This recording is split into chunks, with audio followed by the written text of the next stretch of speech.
Muy buenas noches con cada uno de ustedes. Bienvenidos y bienvenidas nuevamente a este espacio académico. Les damos la cordial bienvenida, por cierto, a nombre del Centro de Innovación y Asistencia Agraria Campo Verde. El día de hoy estamos en una nueva etapa. Queremos compartir con ustedes este pequeño curso referido a la innovación tecnológica en el diseño, trasplante y preparación de terreno para el cultivo de palto. Para ello hemos invitado al ingeniero Ismael Rivas Schwartz, quien viene acompañándonos ya desde clases anteriores eh, en en esta materia. Él es representante de Consult Agroingenieros, dedicado también a la asesoría respecto al cultivo de palto. El día de hoy está con nosotros y nos va a volcar toda su experiencia respecto a este bonito tema. Entendiendo de que en el quehacer diario respecto a la agronomía, hay muchos espacios que necesitamos seguramente cubrir, toda vez de que siempre vamos a encontrar falencias, vamos a encontrar algunas dificultades, algunas dudas eh, respecto al cultivo de palto. Y hemos visto por conveniente este tema muy importante que seguramente va a ser de bastante provecho para cada uno de ustedes. Entonces, sin más preámbulos, una vez más les doy la cordial bienvenida a cada uno de ustedes y voy a dejar en el uso de la palabra al ingeniero Ismael Rivas. Ingeniero, muy buenas noches. Lo escuchamos, por favor, adelante. Un saludo a Campo Verde y a todos los participantes que nos acompañan el día de hoy. Asimismo también a Consultagro, empresas que hacen posible nuestra presentación y nuestra participación en esta reunión con ustedes bajo este sistema virtual. Este es un tema bastante importante y es la causa de muchos de los efectos de los grandes problemas que existen en este cultivo. Estamos hablando de palto, de aguacate. Esta es una de las grandes causas. Y cuando ya empiezan estos problemas en los campos de cultivo, ya es poco lo que se puede hacer para remediar estas causas que se ocurrieron al momento de la instalación. Ya no se puede dar vuelta atrás.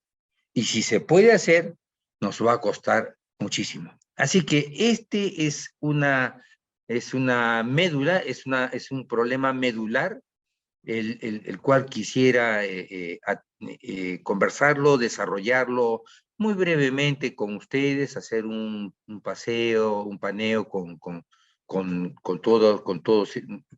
algunos aspectos en los cuales se trabaja en la preparación del terreno para la instalación y luego a la espera de sus consultas. Empezamos pues. Preparación del terreno. La preparación del terreno, como les vengo mencionando, pues es fundamental para estructurar un campo, para desarrollar un proyecto de aguacates, de paltos, en los cuales nosotros vamos a desarrollar un proyecto que va a durar pues no menos de 20 años. Si nosotros estamos instalando un cultivo frutal permanente, en este caso es para no menos de 20 años. Entonces los trabajos que vamos a realizar aquí, el costo de estos trabajos los vamos a tener que repartir también en esos 20 años, de tal manera que no pensemos que no es muy costoso, mejor no lo hago, solamente hago más que parcialmente este tipo de trabajo, este tipo de hoyos. Este es un trabajo para 20 años.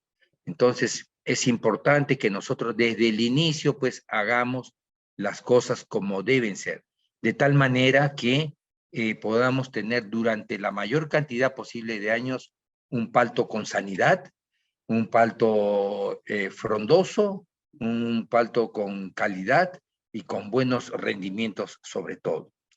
Cuando estamos hablando de la preparación del terreno, Implícitamente también estamos hablando, pues, estamos involucrando a las raíces. En Consulta Agroingeniero, Ismael Rivas, la filosofía de trabajo y el desarrollo de nuestros cursos radica en este tema, en la raíz, básicamente en la formación de la raíz, en la creación de la raíz. Nosotros los técnicos, los agricultores, los promotores, los que estamos involucrados en los campos de cultivos, ya sea para cualquier planta, debemos ser capaces de producir raíces nuevas, nueva masa radicular, volúmenes radiculares, raíces largas, raíces nuevas, pero esto solamente se va a producir si nosotros le estamos dando las condiciones a esas raíces para que puedan desarrollarse y puedan explorar, puedan crecer longitudinalmente, horizontalmente en el terreno.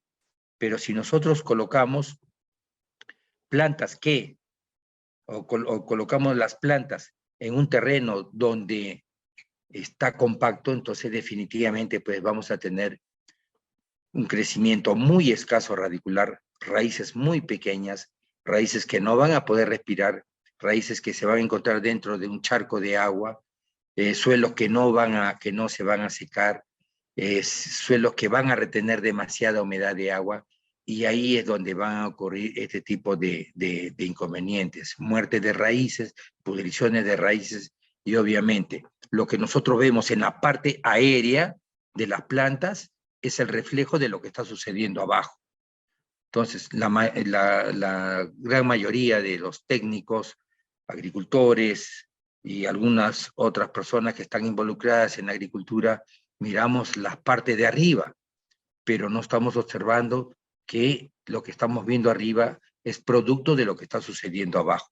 Entonces, el primer punto que tenemos que pensar son raíces. Y la preparación de terreno tiene que ver mucho con el desarrollo de las raíces.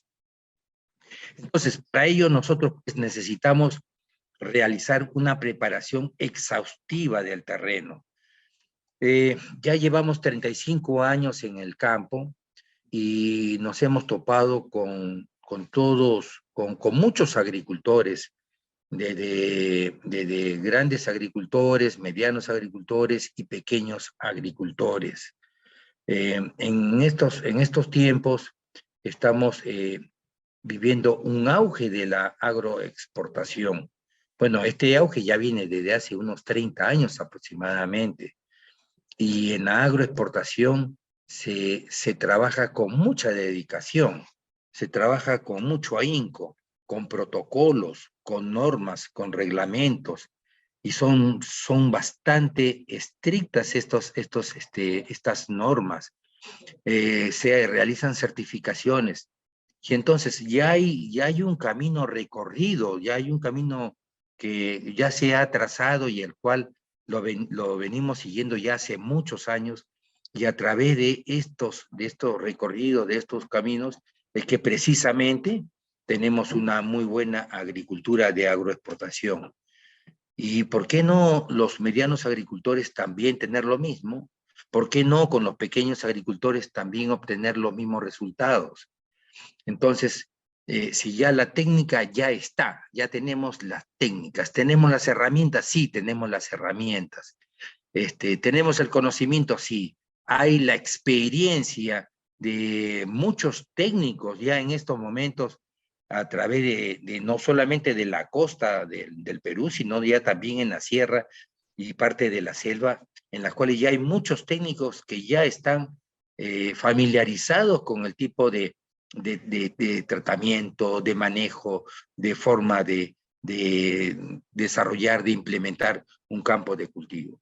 Entonces, yéndonos un poquito más ya hacia el tema, la preparación de terreno es uno de los puntos iniciales con el cual nosotros debemos empezar un proyecto, en este caso de aguacates, que sea promisorio, donde tengamos plantas con calidad, con muy buenos rendimientos.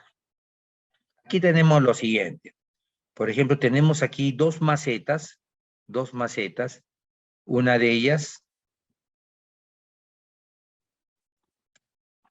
la maceta de la izquierda, es una planta de palto que tiene 30% de porosidad en esa maceta. Ese es un ensayo, es un experimento. Entonces, se le ha dado las condiciones y se le ha colocado el sustrato de tal manera que tiene 30% de porosidad. Mientras que la que se encuentra en la mano derecha es una planta de aguacate que está creciendo y solamente tiene más que un 7% de porosidad. Observemos que la planta de la derecha, cómo se encuentra el follaje, el tamaño, el desarrollo, y observemos la planta de la izquierda. Entonces, es muy frecuente observar en las redes sociales plantas como la de la derecha y las siguientes consultas. Por favor, una consulta a todo el grupo, ingeniero, por favor, tengo este tipo de planta y qué cosa es lo que le está sucediendo a mi planta, qué es lo que debo hacer, ¿no? Y por ahí también sale alguna otra persona, sea técnico o no, y recomienda, pues, usa 1 litro de tal producto y con eso va a sanar tu planta, va a mejorar la planta. Cuando aquí lo que estamos observando es que aquí tenemos un problema básicamente de compactación de suelo. Aquí no hay ninguna enfermedad todavía, no hay ninguna plaga, no hay ningún problema externo, a no ser que sea pues el de la compactación del sustrato que se encuentra en la maceta. Entonces, ese es el problema. Esta planta del palto, del aguacate, necesita mucha aireación, necesita mucha porosidad, mayor de un 30%. Es tan exigente como el arándano inclusive. Entonces, nosotros debemos de darle las condiciones desde el inicio.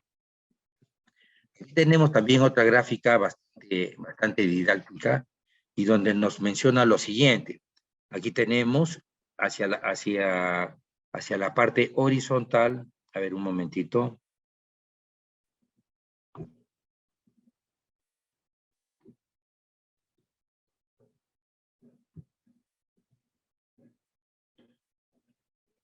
Aquí tenemos en la horizontal, en la línea horizontal tenemos diferentes tipos de suelos. Un franco arenoso, un terreno franco, un franco limoso, un franco arcilloso y el último es un suelo arcilloso.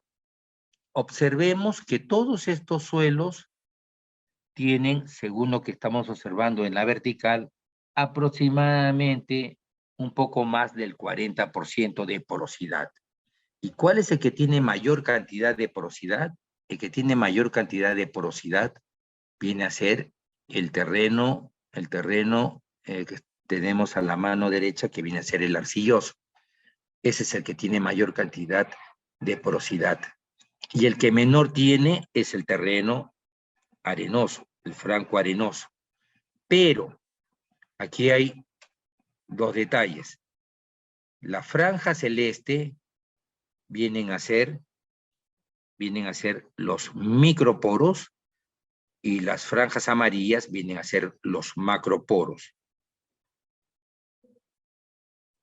Vienen a ser los macroporos. Entonces, lo que estamos observando nosotros en la mano derecha es que el suelo arcilloso tiene mayor cantidad de porosidad, pero lo que tiene mayor cantidad es de microporos, Y los microporos es donde se llenan de agua. Y tienen en la franja amarilla que está en el suelo arcilloso, es bastante pequeña. Entonces, digamos que el aire también va a ser bastante reducido. Mientras que hacia la izquierda, el franco arenoso que tenemos, hacia la mano izquierda, tenemos la zona amarilla que viene a ser la parte de macroporos, la parte por donde respira la planta, es mucho mayor. Entonces hay un mayor porcentaje de macroporosidad, mientras que tiene menor cantidad de microporos. Entonces el franco arenoso es mucho mejor para el cultivo y el desarrollo de las raíces que el francoarcilloso, perdón, que el arcilloso inclusive, ¿no? El francoarcilloso también y el francoarcilloso que están hacia la derecha. Lo que nosotros necesitamos que un terreno tenga es mayor cantidad de macroporos, donde puedan haber un mayor intercambio gaseoso.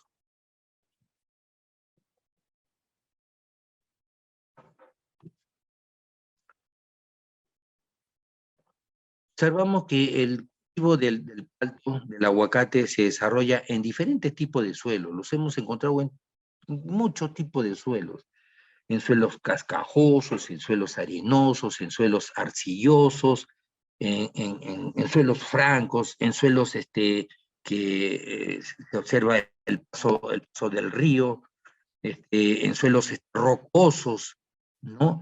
Los hemos visto en arena, en sitios planos, en laderas, en el Cusco, por ejemplo, en laderas, en ceja de selva, en laderas, en sitios que están próximos también a los ríos, en el mismo cauce donde ha pasado un río anteriormente. Aquí, por ejemplo, estamos observando un suelo medio rocoso a la mano izquierda, suelo bastante compactado como a la izquierda en la parte inferior, ¿no? Y aquí a la derecha, pues estamos viendo que hay, digamos, un perfil, se puede ver un perfil acá porque han hecho un camino en la número 4, un perfil, y podemos observar que también, ¿no? Se ve bastante compacto.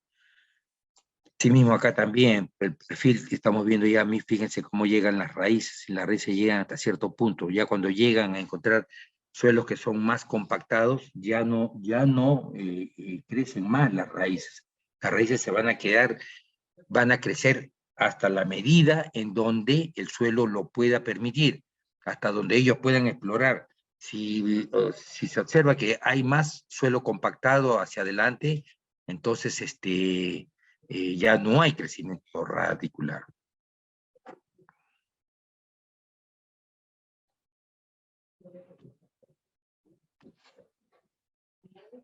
Aquí de igual manera también, fijémonos en el gráfico de la mano derecha. En el gráfico de la mano derecha tenemos 3 secciones bastante marcadas, la A, la B y la C. Fíjense que en el A, esta sección, esta área, este horizonte, se encuentra bastante oscuro, que hay abundante materia orgánica, disminuyendo en la sección B, y ya prácticamente ya no hay nada ya en la parte C, ya inclusive podríamos ver hasta una sección, un horizonte D, digamos, en el cual ya pues el suelo está muy compactado y ya está bastante duro, ¿no?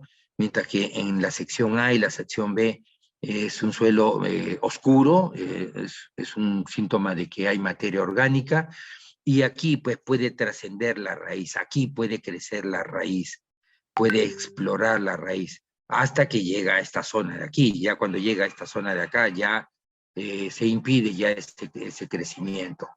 Es cierto que las raíces del palto son bastante superficiales, casi el 80% llega en los 30, 40, 50 centímetros, tiene más que todo un crecimiento lateral, pero también hemos visto plantas de palto cuando el sustrato donde han sido instaladas hay abundante materia orgánica, hay un suelo muy bien preparado, estas raíces crecen, trascienden y pueden pasar el metro de profundidad.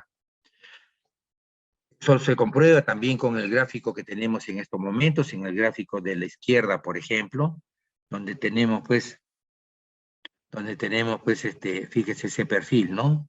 Este perfil bastante pequeño, y hay otros donde ya el perfil va creciendo un poquito más, cada vez tenemos el perfil más grande, y las raíces están creciendo de acuerdo a cómo se encuentra la profundidad del suelo. Aquí este suelo tiene cierta profundidad y después se roca. De igual manera en los otros casos. Pero si nosotros preparamos el terreno lo más profundo posible, fíjense que las raíces van a explorar toda esa área. lo cual es importante que nosotros a la hora de la instalación, nosotros hayamos hecho una preparación bastante profunda del terreno de tal manera que esas raíces puedan crecer, perdón, puedan crecer en profundidad y, las raíces también puedan desarrollarse también lateralmente. Es importante, fíjese acá también el estudio, un monitoreo de cómo se encuentra el suelo, ¿no? Aquí estamos como cerca, entre línea y línea, y observemos, ¿no? Cómo se encuentra el suelo. Acá está bastante compacto, está bastante húmedo, hay mucha retención de humedad. ¿Por qué? Porque hay mucho microporo, lo que habíamos estado mencionando antes, ¿no? Que es propio de un suelo franco arcilloso, hay mucha retención de humedad. Asimismo, también tenemos algunas que otras raíces muy pequeñitas, muy incipientes, no se muestran mayor masa radicular. Y precisamente este terreno está pues, muy compacto. Esta plantación pues no tiene más de 4 años, 5 años aproximadamente.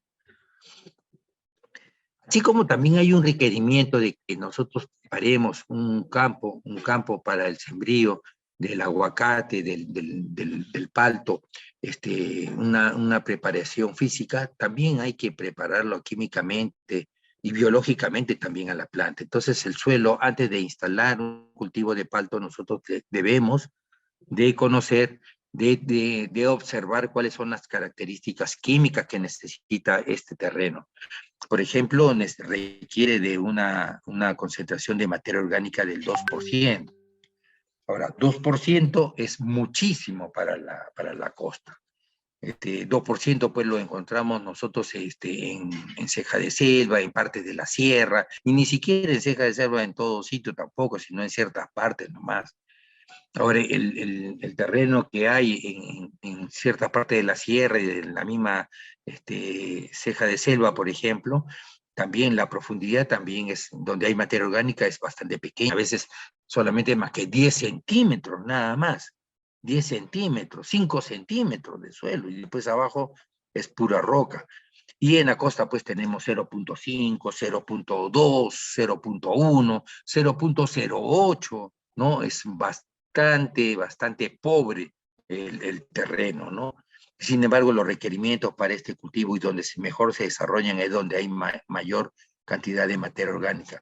Hay zonas de nuestra sierra, por ejemplo, donde se desarrolla este cultivo bastante bien y que tiene pues este porcentaje de materia orgánica cerca del 2%. El pH entre 5.5 y 7 está bastante bien.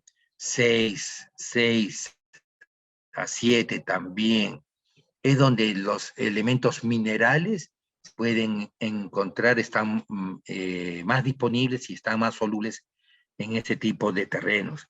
Asimismo, la conductividad eléctrica debe ser un terreno donde no haya mucha conductividad eléctrica. La profundidad del suelo, mayor de 1 metro. Hemos iniciado proyectos donde hemos tenido que hacer hoyos de 1 metro. Los hemos hecho también de medio metro. También los hemos hecho y hemos incluido materia orgánica y arena como sustrato. Entonces, y estas son plantas que desarrollan muy bien, muy bien.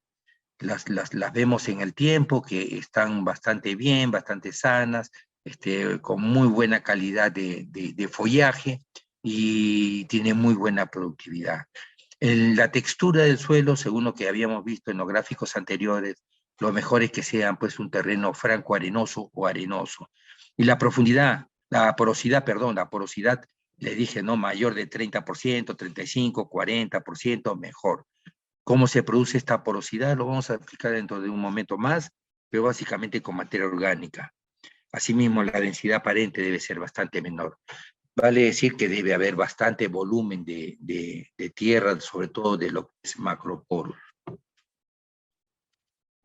Aquí vemos la conductividad eléctrica, especialmente para el aguacate, que es el palto, la conductividad eléctrica para el suelo de 1.8 y para el agua de 1.2.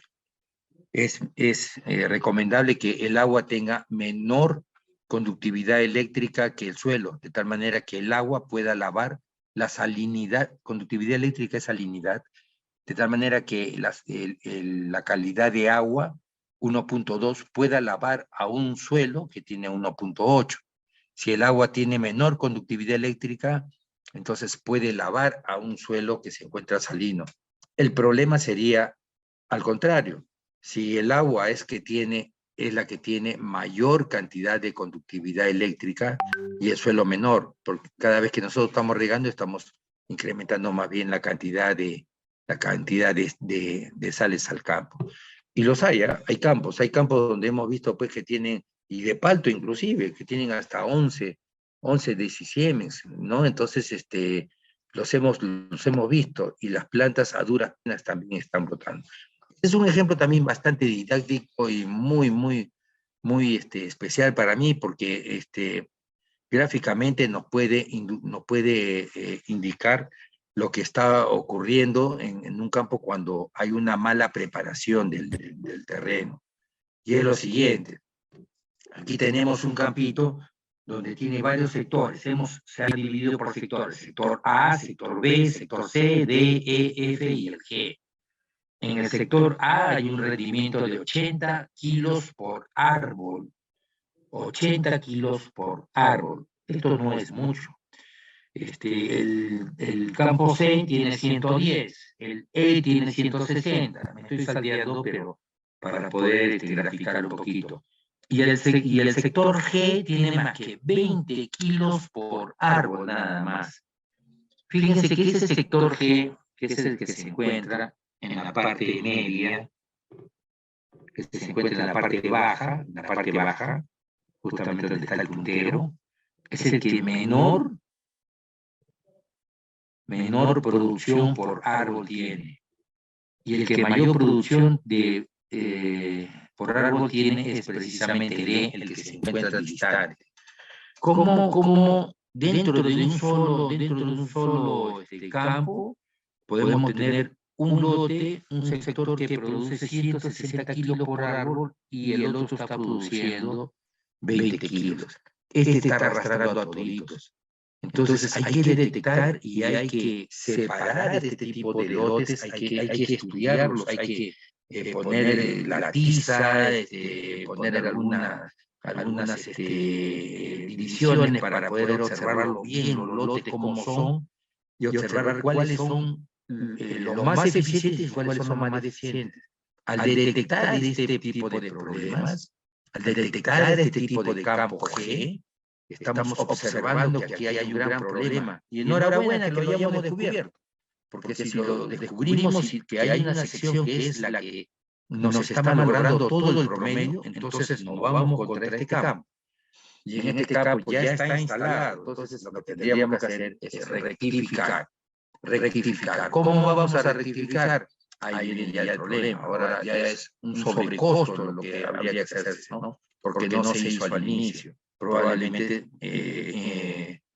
meter subsoladores al campo, hacer cultivos bastante profundos, de tal manera de darle mayor aireación, y observar que promover el crecimiento de las raíces, incremento de la materia orgánica, en fin.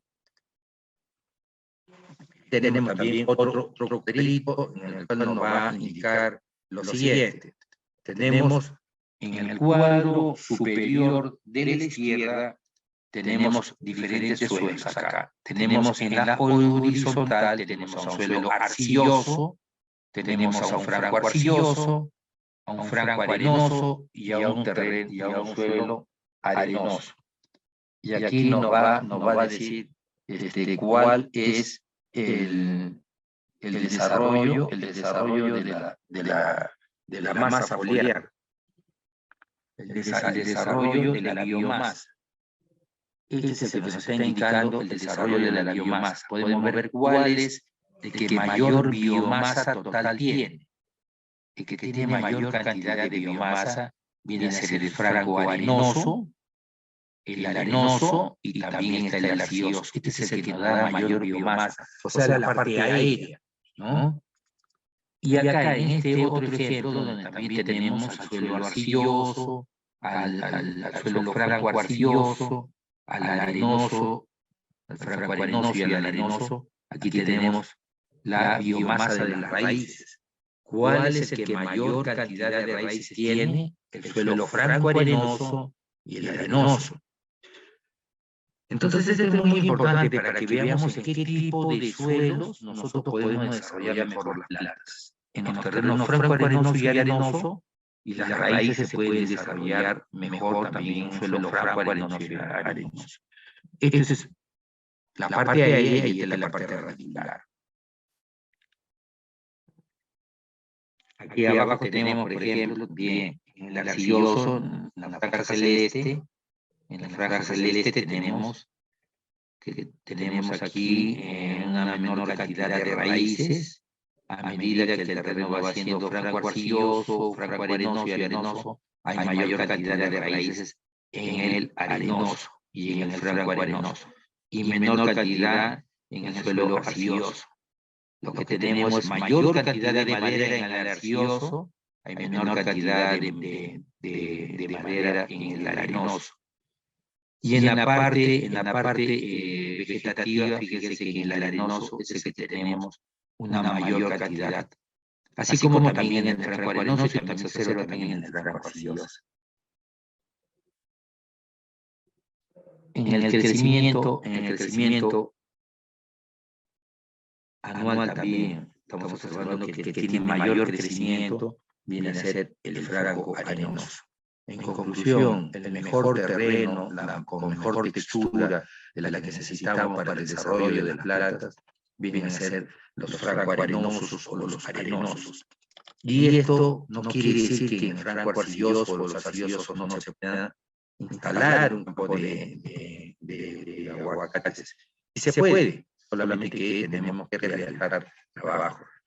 Asimismo, también acá tenemos otro gráfico bastante interesante, en el cual en el cuadrito de la izquierda nos está indicando pues la respiración radicular, cómo está definida. Fíjese, aquí tenemos 0.2 de respiración de oxígeno, no expresado en oxígeno, casi es el doble, y acá tenemos un suelo compactado. A propósito, se ha realizado un ensayo, a propósito se compacta un terreno, se hace un ensayo en laboratorio, solamente más que 0.1 nada más, ¿no?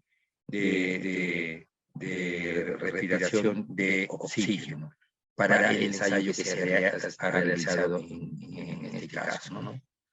Lo mismo que en cuestión con respecto al tema de la absorción de fósforo, también, ¿no? Aquí tenemos cerca de 100% de absorción de fósforo versus un suelo compactado que solamente tiene más que una absorción de un 40.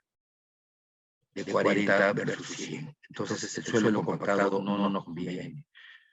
Entonces para esto pues, hay que estar continuamente haciendo monitoreos para observar el crecimiento de las raíces, observar cómo es que vienen las raíces, de qué tamaño están las raíces, si las raíces están siendo más profundas, están teniendo un crecimiento más lateral, y si el color de las raíces están de color marrón oscuro, están marrón claro, están color crema, están de color blancas, que son las que nosotros necesitamos, que las que están más activas, son las que nosotros necesitamos.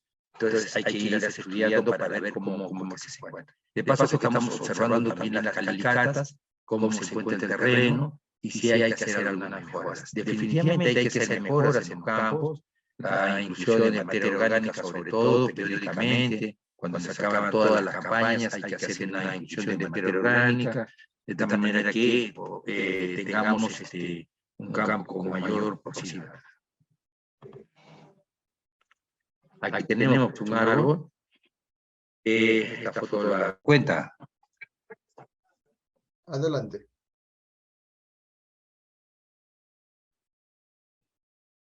Por ejemplo, tenemos en esta gráfica, tenemos una planta de palto que está prácticamente sin hojas. Se ven muchos frutos, muy pequeñitos, redondos, quemados por el sol, ¿no? Porque no hay follaje. abundante madera, ¿no? Entonces, aquí nos dice, pues, prácticamente aquí hay un problema, pues, radicular, ¿no? Definitivamente hay un problema radicular. Solucionar un problema radicular a estas alturas ya es una plantación, pues, que ya debe tener cerca de 8 años, 10 años aproximadamente. Esta foto la tomamos en Colombia y era una planta bastante débil. No conviene ya tener una planta así. Pero todos estos tipos de problemas se ven, pues, cuando ya el suelo no está bien preparado. Lo mismo acá también, ¿no? Aquí tenemos 2 líneas de planta que se encuentran bastante cerca y se puede observar, pues, el camino, ¿no? Bastante compactado, ¿no? Y efectivamente, pues, ¿no? Ya son plantas de 8 años, 7 años, 8 años, donde continuamente se ha estado transitando, con, ya sea por los tractores, la gente también al momento de cosechar, ¿no? Transitan por esa zona y compactan el terreno.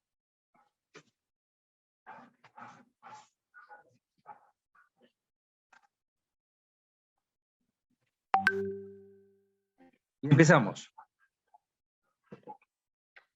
El tipo de preparación de terreno que nosotros debemos hacer es mecánica. Prácticamente nosotros tenemos que empezar un proyecto como debe ser. Por ejemplo, la parte topográfica, topografía. Hay que contratar a un personal para que realice este trabajo topográfico. No es muy caro, pero es lo que nosotros necesitamos si vamos a realizar un trabajo como debe ser. Bastante alineadas las plantas, bastante bien orientadas las plantas, la medición, la delimitación del terreno, hasta dónde llega, hasta dónde termina. Hay campos donde no han considerado la parte delantera, la parte posterior, la parte donde tiene que dar vuelta el tractor, no la consideran y prácticamente hasta la misma sequía están realizando la instalación de las plantas. Entonces, todas estas consideraciones se tienen que hacer previamente. Previamente se tiene que dibujar en un papel un bosquejo y posteriormente ya con la parte topográfica ya anotar los puntos exactos, ya con la medición exacta. El topógrafo se va y deja totalmente delimitado cómo van a estar las calles, cómo van a estar orientadas las plantas, hasta inclusive dónde van a ir situadas cada una de las plantas. Hemos pasado pues durante tanto tiempo en el campo, cerca de 35 años, como les mencionaba al inicio, hemos hecho muchísimas instalaciones de campo y las hemos hecho pues inclusive, ¿no? Con cañitas, con palitos, con bolsitas blancas, y uno se alineaba, la otra persona también se alineaba a 50 metros, pero definitivamente pues el viento empieza pues a que hay, a producir ciertos desvíos, ¿no? Ciertos sesgos. Inclusive el mismo cordel también, el cordel no es totalmente derecho, sino que también le sale cierta panza, le sale al cordel y con el mismo viento también se van realizando mediciones que no lo son. Y esto tiene que estar, pues, las medidas tienen que ser precisas. Hay que trabajar como debe ser. Luego que ya hemos puesto ya los hitos dentro del campo, ya sabemos dónde están, digamos, cómo va a ser la distribución, los límites, nosotros realizamos una nivelación gruesa, para poder, en todo el área que nosotros hemos observado, digamos, que pertenece al proyecto que vamos a desarrollar. Es frecuente, sobre todo en la parte sur, en la parte de Ica, ¿no? Donde hay ciertas dunas, hay ciertos levantamientos, hay ciertas imperfecciones, que se han puesto pues ciertos montículos, se han formado ciertos montículos con las paracas, en fin. Entonces es bueno darle pues una nivelación gruesa, siempre y cuando lo justifique también en el campo. Hay campos donde hemos ido a visitar, pues donde las pendientes son muy grandes, las pendientes, hay muchas pendientes, está muy ondeado el terreno y prácticamente pues no justificaría económicamente que realicemos ese tipo de trabajos, sino que nos vayamos de largo, realicemos todo el trabajo, sin profundizar, digamos, sin dejar totalmente plano. El terreno no necesariamente debe estar totalmente plano. puede tener ciertos relieves, y hay que hacer un presupuesto también de tal manera que esto, por mucha perfección que haya en el campo, no nos vaya pues no vaya a poderse costear, digamos, con los rendimientos que obtengamos en los años posteriores, ¿no? Hay campos que nosotros podemos solamente invertir pues unos 250 soles, 500 soles, y hay otros pues que necesitan probablemente hasta 3.000 soles, 4.000 soles. No justifica pues, ¿no?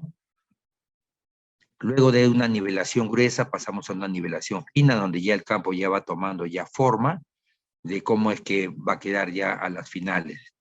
Y posteriormente, en los campos ya estamos observando también que como ha estado el campo sin sembrar durante algún tiempo, pues ha tenido algunas imperfecciones, algunos crecimientos de algunos arbustos, de algunos crecimientos de algunas plantas, de algunos cultivos pasados, de algunos cultivos anteriores, y ya con un gradeo o con 2 gradeos, dependiendo cómo se encuentra el terreno, es que nosotros ya lo vamos a poner en condiciones de ser ya, de estar apto para una siembra. Luego que ya hemos gradeado el terreno está más o menos nivelado, está más o menos limpio, entonces realizamos el subsolado. El subsolado es muy importante el subsolado, porque con el subsolado nosotros vamos a mejorar el suelo con una profundidad de aproximadamente 70, 80 centímetros, 90 centímetros, dependiendo de la longitud del subsolado. El subsolador, por ejemplo, que se encuentra a la mano izquierda, donde está el puntero, ¿no? Estos tienen aproximadamente 1 metro, pero ese metro no ingresa dentro del suelo, sino que queda una parte hacia arriba. Al momento que empieza a movilizarse el tractor, se empieza a levantar, ¿no? Aquí vemos que está totalmente ya puesta las puntas, pero ni bien arranca, empieza a levantarse un poquito.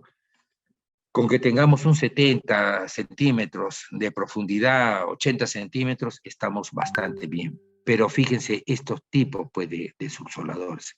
Estos son subsoladores, ¿no? Fíjense subsoladores. Fíjense esas barras, esas uñas, ¿no? Así se le dice, ¿no? Esas uñas, ¿no? Son las que van a ingresar al campo. Y van a soltar todo el campo, por lo menos en unos 80, 90 centímetros. Lo van a roturar.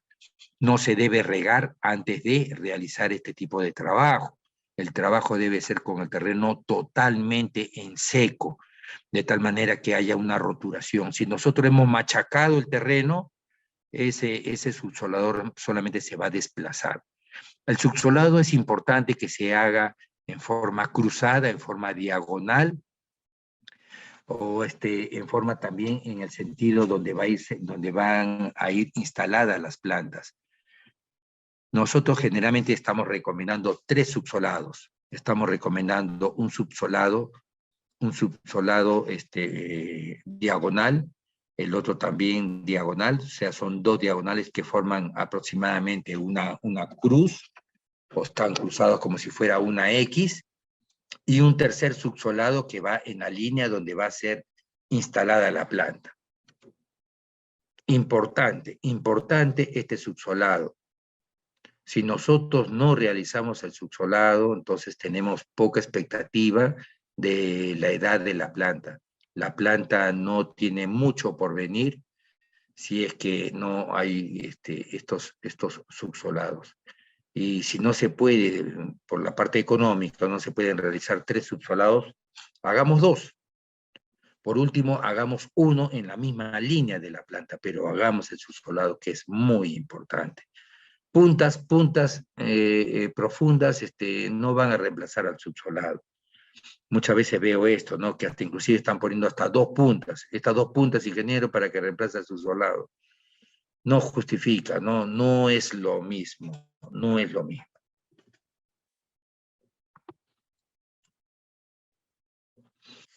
Es importante que detrás de la máquina subsoladora, luego que arranca la máquina subsoladora, el operador, sobre todo si se paga por hectárea, ellos corran. Cuando corren levantan un poco el implemento. Cuando levantan un poco el implemento ya no está a 80 centímetros, sino está a 60 centímetros, está a 50 centímetros. Y hay un momento donde el subsolado pues está casi arañando el suelo y no ha profundizado. Entonces es importante que vaya un operario detrás del subsolador, como este señor de acá, este señor de aquí, por ejemplo, y están con una barra. Y esa barra la introducen en el suelo, la introducen por donde ha pasado el subsolado, como acá, por ejemplo, ¿no? Como acá están haciendo. Pero llega un momento donde ponen esta barra, la introduce y la barra no ingresa. No ingresa. ¿Por qué? Porque el operario ha pasado muy rápido y no ha subsolado debidamente. Entonces, este señor, este supervisor, este operario, está con un pito, y con el pito llama al operario para que regrese por la zona. El señor está cobrando por hectárea, así que no le interesa realizarlo pues en 45 minutos, 1 hora o 2 horas. Es lo que le interesa es salir lo más rápido posible de esa hectárea. Es lo que le interesa es salir lo más rápido posible. Entonces, para eso tiene que haber este operario que pueda controlar la eficiencia del trabajo, porque el operario con el subsolador puede recorrer todo el campo, pero no ha sido eficiente el subsolado. Cuando se realiza este subsolado, pues quedan ciertas ondas también en el campo, quedan ciertas ondas y esas ondas luego nosotros trabajamos con la grada. La grada es la que va a dejar, una tercera grada, es la que va a dejar, digamos, como una pizarra el campo.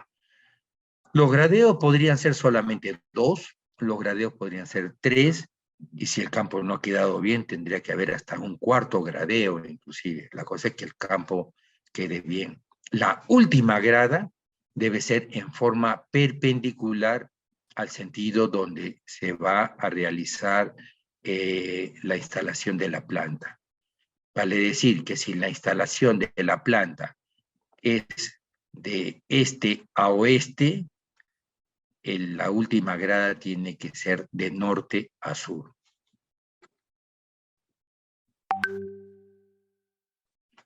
Luego que ha quedado como una pizarra el campo, pasamos a surcar. Ahí están los cajones, son cajones grandes, esto es lo que tenemos acá, son cajones bastante grandes. Con estos cajones nosotros vamos a hacer pues surcos bastante profundos, como se está observando en el gráfico de la derecha. En esos fundos, en esos surcos profundos, ahí es donde vamos a realizar la incorporación de materia orgánica. La materia orgánica es esta de acá, por ejemplo. Yo he estado observando cómo un tractor sube hasta esta zona de acá, sube hasta esta parte de acá, para que se den cuenta la cantidad de volumen de materia orgánica. La materia orgánica es el mejor enraizante que tiene las plantas. Es el más barato, es el mejor y ese que también mayormente hay en el mercado. Los tiempos han cambiado un poco y ahora prácticamente la materia orgánica se ha duplicado el precio por la coyuntura en la que se vive, en la cual no hay pues los fertilizantes convencionales, y entonces se está recurriendo mucho a la agricultura orgánica, y se está recurriendo mucho a la materia orgánica, a los compost, ¿no? Entonces, en estos momentos está bastante escaso, y si hay, pues ha subido un tanto de precio. Pero qué importante es incorporar esta materia orgánica en las zonas más profundas, de tal manera que en estas zonas más profundas puede estar esa materia orgánica totalmente descompuesta y las raíces también tengan más espacio donde poder explorar, donde poder crecer. Luego que se ha incorporado esta materia orgánica, se pasa un rotocultor acá encima, ¿no? Acá encima pasa un rotocultor y empieza a remover todo. Ya la tierra con la materia orgánica se empieza a remover, y luego pasamos un tractor con un arado reversible en todo caso, o uno que tiene discos para formar camellones, y se forman los camellones. Acá tenemos camellones a la mano derecha, tenemos camellones a la mano izquierda. Fíjense cómo están los camellones. Están formados diferentes camellones. Ahora, los camellones tienen una razón de ser. Tampoco no se hacen camellones por realizar camellones, sino que tienen una justificación. Yo visitaba un campo y preguntaba, ¿y por qué hicieron camellones? Ah, porque se ve bonito, ingeniero, se ve bonito el campo. Esto no obedece pues a un factor estético, sino que esto tiene un motivo. ¿Cuándo es que se realiza pues camellones? El camellón nosotros realizamos camellones cuando el terreno es totalmente adverso a la instalación de los campos, a la instalación del palto en este caso. Si es un terreno arcilloso, franco-arcilloso o salino, en todo caso nosotros pues construimos pues un camellón en este sentido, construimos un camellón de tal manera que la tierra limpia de acá la estamos levantando hacia esta zona de acá. Aquí empezamos ya a eliminar lo que son las piedras, lo que son estas rocas grandotas que hay, las vamos eliminando y solamente aquí tenemos materia orgánica y tenemos tierra. No es, algo de piedra debe haber, pero no es no es lo que hay, por ejemplo, aquí en el camino. Entonces tiene su justificación. Si el terreno es salino y tiene una alta conductividad eléctrica, que lo hemos visto pues campos que a pesar que la conductividad eléctrica, el requerimiento de conductividad eléctrica es bajo para el caso de los paltos, de los aguacates, ya sea en suelo, en el agua, de todas maneras hay campos donde se están instalando este frutal con sales. Entonces, si nosotros tenemos arriba de un camellón, tenemos instalada las plantas de palto, con el riego se está lavando y las sales pues llegan hacia estos surcos, ¿no? Las sales se deslizan hacia esta zona. Si el suelo es muy pedregoso, también las rocas las vamos sacando y poco a poco las vamos instalando también en estas zonas de acá. Eliminar totalmente las rocas, he observado eso en los campos, es pues muy oneroso, es muy costoso, es muy costoso. Entonces no se puede trabajar, sí se puede trabajar, pero poco a poco vamos realizando pues una limpieza. Y solamente las que son necesarias sacarlas, porque muchas veces también hay rocas entre planta y pues no hay ningún problema, permanecen todavía ahí. Fíjense, estos terrenos son bastante adversos, bastante críticos, pero aún así las plantas tienen una muy buena mata, están llenas de flores, ¿no? Y se puede trabajar. Por otra parte, nadie va a estar transitando por esta zona de acá, ¿no? Porque es algo más alto que en este nivel. Así también hemos observado que se hacen camellones en las laderas, ¿no? Sobre todo en la parte de la sierra.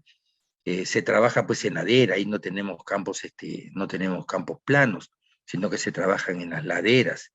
En la ladera, lo que tenemos que observar también es que en estas laderas hay que hacer especie de calicatas para observar cuál es la profundidad de ese terreno. Hay terrenos que son muy profundos, que tienen muy buena cantidad de suelo de horizonte A, de horizonte B. Sin embargo, hay otros que solamente hemos hecho más que un hueco de 10 centímetros y ya todo es cascajo, todo es cascajo. Es más, llueve e inmediatamente está todo totalmente seco. Aquí se ha realizado una instalación en el lecho prácticamente de un río, ¿no? Donde ha habido un cauce de un río, ¿no? Esto a mí no me gusta mucho realizar este tipo de trabajos en estos tipos de zonas donde anteriormente ha sido el cauce de un río, porque el río en algún momento puede reencontrar o puede buscar nuevamente su cauce y nos vamos a encontrar pues con un gran problema, ¿no?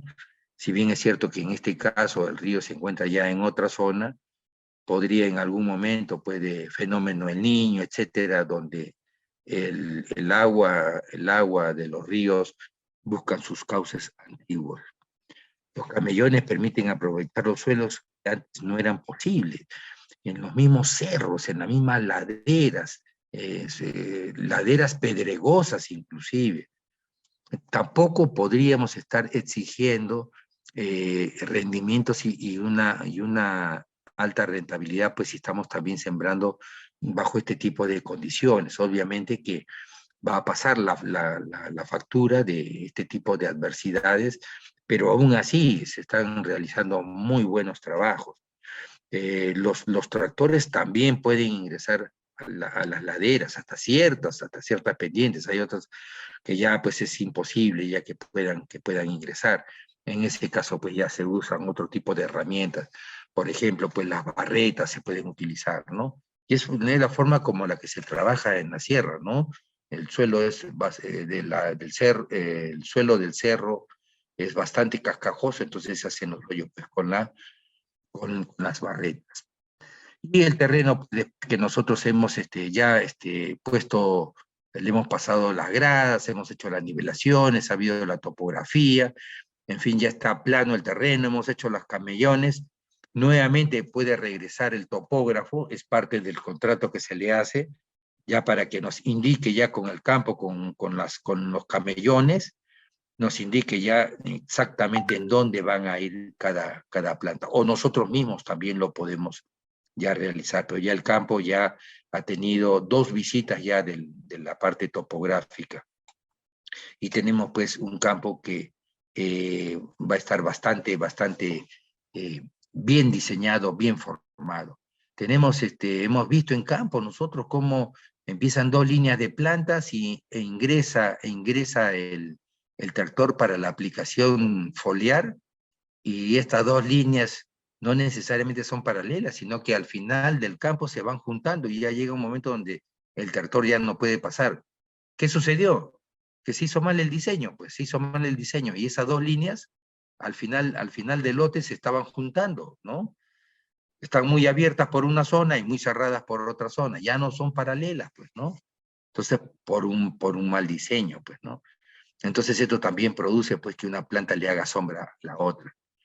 Entonces ya aquí ya estamos ya en condiciones, con las estacas debidas, ya estamos en condiciones ya de poder instalar los plantones de palto. Con respecto a la instalación de las plantas de palto y ya el manejo, será oportunidad ya de alguna otra charla, que este tema es bien interesante, es bien importante, y hay unas recomendaciones muy importantes también que hay que indicar para evitar pues, que estos plantones vayan a tener alguna mala consecuencia. Campo Verde y Consultorio Ingenieros se juntan para esta presentación. Asimismo, Consultorio Ingenieros también va a dar una presentación, un curso del manejo de esta planta, del aguacate, al cual siempre estamos esperando. En nuestro Face nos pueden buscar, Consultorio Ingenieros. Entonces tenemos el plantón de palto, y luego que tenemos este plantón de palto, le ponemos un pequeño mulch para evitar que hayan pues algunos problemas, ya sea de helada, ya sea de crecimiento de malezas, o también el mismo sol, ¿no? Las mismas temperaturas. Como las raíces son muy superficiales, puedan haber quemaduras de las raíces. Y acá ya tenemos ya instalado. Este campito es de Colombia, la tomamos en Colombia, y aquí estamos observando lo siguiente, ¿no? Esta es una planta, aquí tenemos. A ver, vamos a ver el puntero. Espero que se vea con el puntero. Aquí está la planta. Esta es la planta, ¿no? Y acá el ingeniero está introduciendo un palo, el cual está ingresando muy fácilmente, y está presionando ahí, está compactando, porque este terreno está fofo. Entonces, fíjense cómo la planta está recién instalada, tiene como 3, 4 meses de instalado y está amarilla. Porque esto es básicamente un problema radicular, ¿no? Ha encontrado un hueco, ni bien ha puesto la planta, la raíz sale y está encontrando un hueco.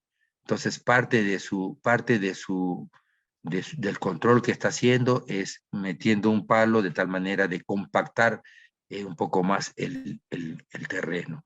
Estas son prácticas que ya no se deberían haber hecho si es que nosotros no realizamos una muy buena instalación primigenia de la planta definitivamente en el campo. Fíjense qué linda planta, es una planta hermosa, es una planta muy bonita, es una planta muy frondosa. La forma de la planta depende mucho de la instalación, de la densidad con la que nosotros vayamos a sembrar. Es importante que nosotros consideremos eso. Este es un tipo de planta en este gráfico, globoso, pero también hay otro tipo de formas que también tiene el palto de acuerdo a la densidad que nosotros la instalamos. Aquí tenemos un campito que está con alta densidad, pero fíjense, todo está muy bien orientado, está todo muy bien medido, y es lo que nosotros queremos, ¿no? Un campito que se observe de esta manera. No es un trabajo donde no importa cómo salga, no importa cómo salga, total, lo que interesa es que nos rinda.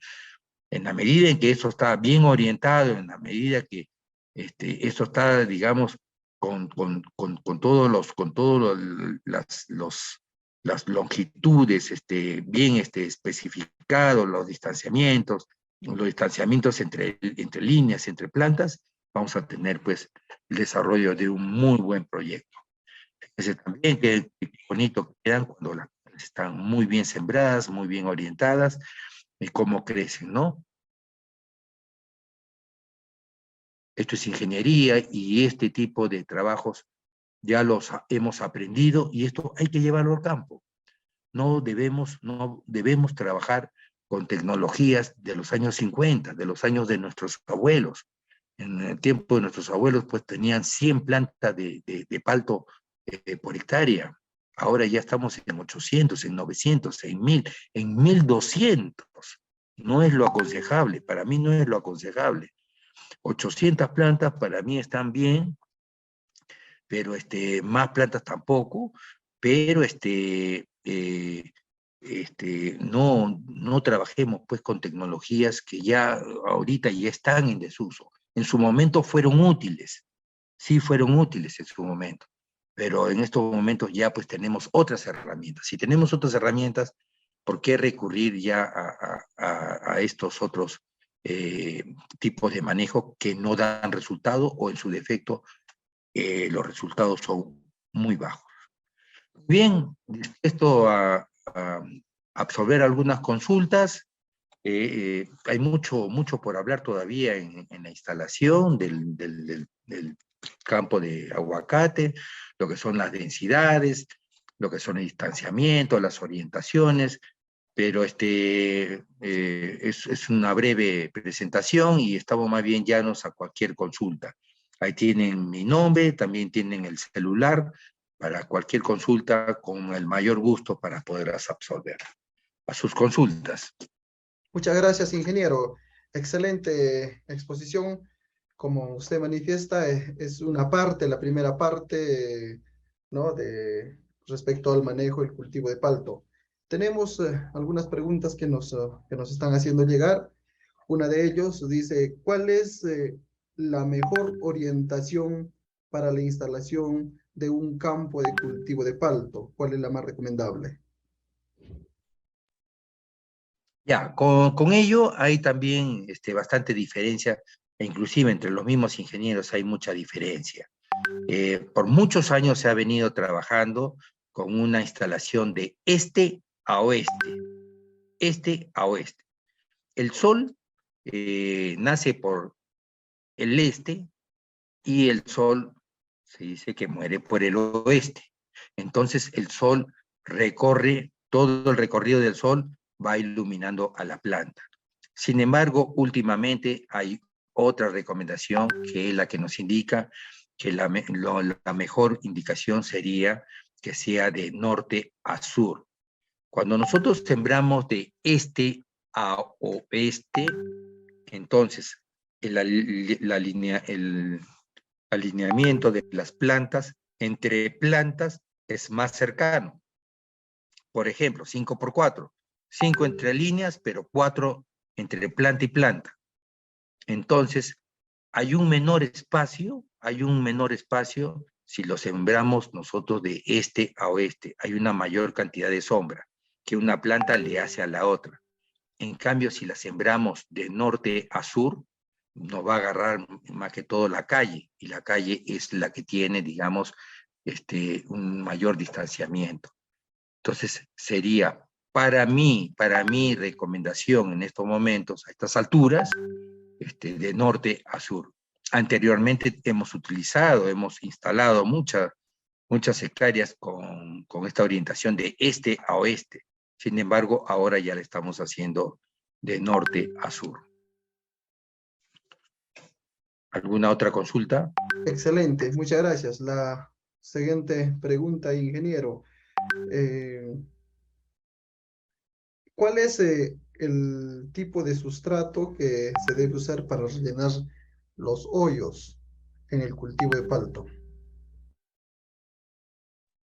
Ya, lo primero que habría que convenir acá es lo siguiente, lo que yo recomiendo. Bueno, lo que yo observo en el campo. ¿Qué cosa es lo que yo observo en el campo? No he puesto una gráfica donde yo observo que los hoyos que hacen, ven la bolsa, ven el tamaño de la bolsa y de la planta, y hacen un huequito un poquito más grande del tamaño de la bolsa, de tal manera que con las justas ingresa la planta del palto, ingresa a ese hoyo.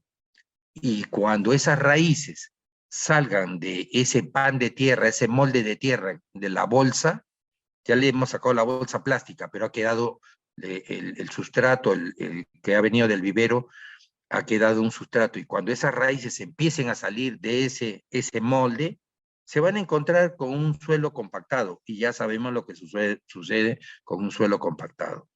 Entonces, son muchas las consultas, y lo mencioné al principio, donde nos dicen qué puedo aplicar a mi planta, que tiene 3 meses de aplicado y se está muriendo.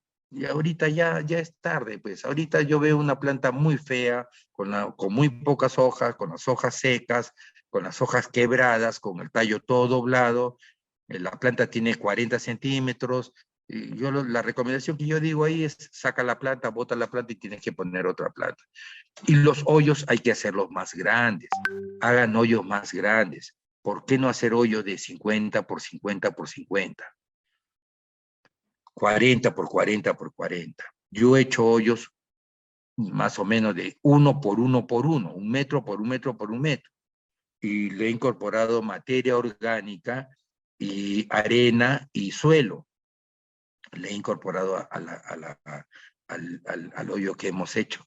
Ahora, eso definitivamente, entre más grande sea el hueco que hacemos para poner la planta y rellenarlo con materia orgánica, va a ser más oneroso, va a ser más costoso.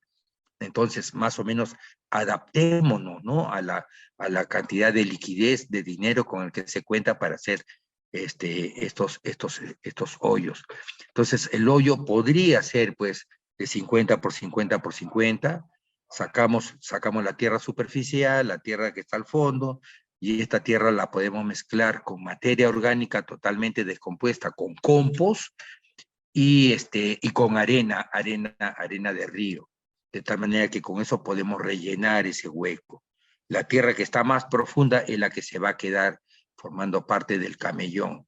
Y con ese sustrato tengan la seguridad que vamos a promover raíces, porque nuestro tema acá principal es suelo-raíz, la raíz. Estamos preparando el suelo para la raíz. Estamos preparándole una casa a esa raíz que va a vivir ahí durante 20 años. Entonces tiene que haber, pues, el sustrato adecuado para que ésta pueda crecer.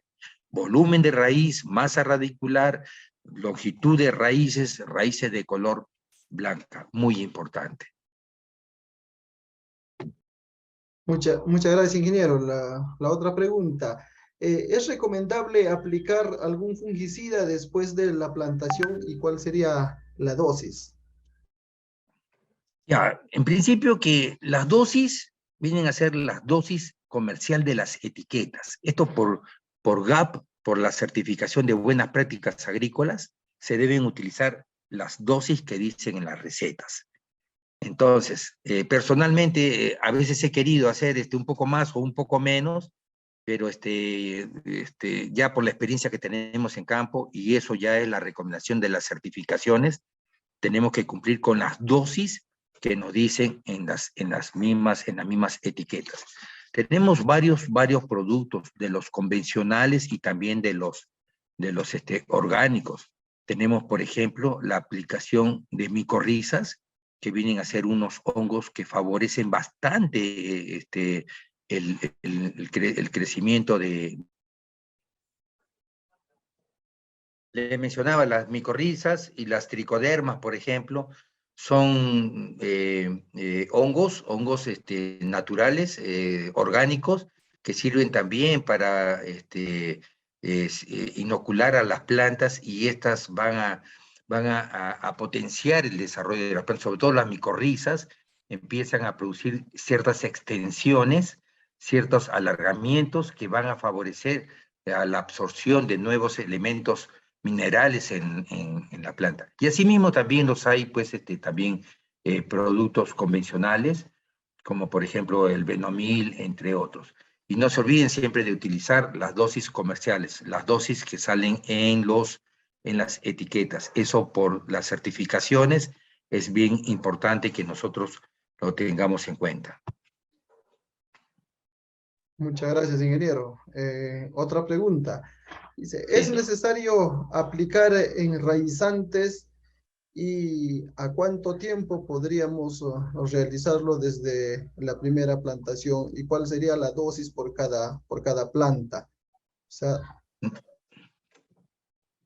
Nuevamente, la dosis lo va a estimar lo que dice en la etiqueta comercial.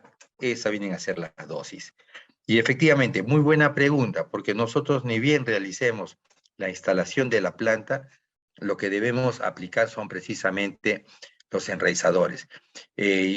Ya del momento que nosotros estamos instalando, y según lo que hemos convenido, lo que hemos conversado, lo que hemos presentado, la materia orgánica ya va a empezar a hacer su función. La materia orgánica es el mejor enraizante que nosotros tenemos en el mercado. Es el mejor, y ya se supone que ya hemos instalado ya con materia orgánica. Ahora, la incorporación de ácidos húmicos, de algas en las plantas en forma de drench, también bastante bueno que nosotros podamos realizar esta incorporación de estos ácidos húmicos en forma de drench alrededor de donde se encuentra, pues, la proyección de las hojitas, ¿no? Sabemos que es muy reducido, pero más o menos al nivel donde se encuentra el tallo, en esa parte redonda, digamos, ¿no?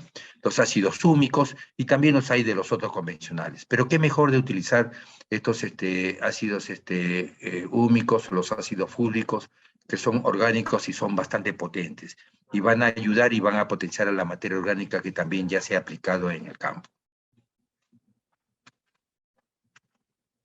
muchísimas gracias, ingeniero, por esta ponencia. Esas han sido las preguntas que nos han hecho llegar. Le agradecemos una vez más a nombre de cada uno de los participantes también que están con nosotros. También les invitamos a cada uno de ellos a ir profundizando sus conocimientos a través de diversos espacios académicos que no solamente ofrece Campo Verde, sino también esta consulta agroingenieros para algunas consultas más de repente personalizadas, precisas o clases un poco más especializadas. Entonces le agradecemos infinitamente a Consulta Agro a través de el ingeniero Ismael Rivas y seguramente volveremos en otro espacio para ir contribuyendo con el desarrollo agrario. Muchísimas Con el gracias. mayor gusto. Pues, Con el mayor gusto, muchísimas gracias a ustedes. Los esperamos. Muchas gracias. Buenas noches.